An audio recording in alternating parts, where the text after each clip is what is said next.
Legal dictation number 44. 3 seconds left. Start.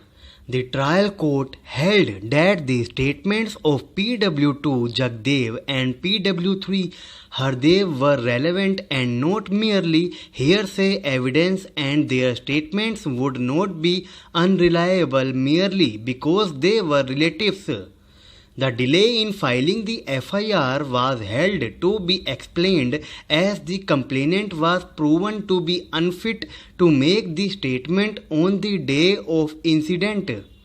The court further noted that though the accused claimed to have been injured, they had not filed a complaint or put any suggestion regarding the same to the prosecution witness.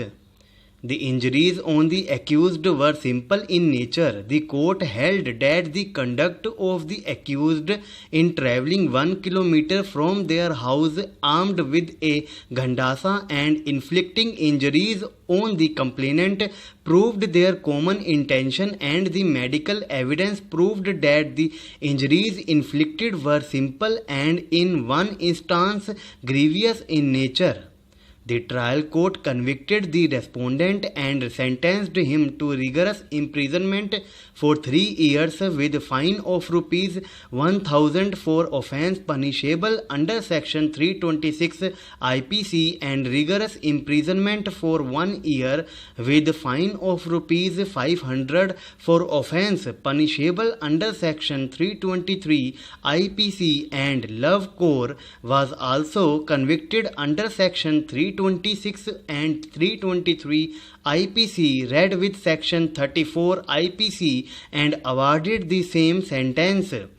Aggrieved by the judgment of the trial court, the respondent and his wife preferred appeal to the Sessions Court, which noted that there was documentary evidence proving that the accused and complainant were treated by the same doctor.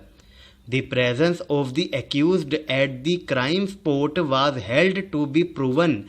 Love Kaur had no injuries on her person and 6 injuries on the respondent were held to be simple, and its non-explanation was held to be not fatal to the prosecution case. The Sessions judge held that though PW2 and PW3 reached the spot afterwards, the statement of the complainant was enough to conclude that it was the accused who inflicted the injuries.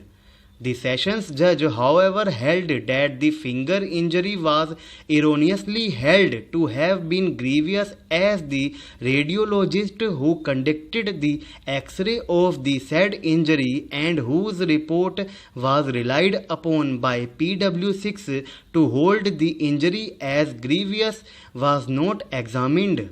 The Sessions Court set aside the conviction of the accused under section 326 IPC but upheld their conviction under section 323 IPC, upholding other findings of the trial court.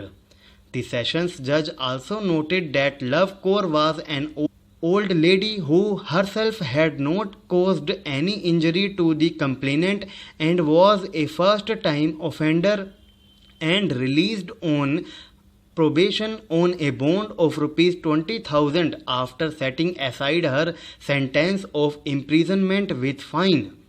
The respondent was, however, sentenced to imprisonment of 1.5 years with fine of rupees 1,000. Aggrieved by the judgment of the Sessions Court, the respondent preferred revision before the High Court. The respondent did not challenge the order of the conviction but sought reduction of the sentence awarded to the period of imprisonment.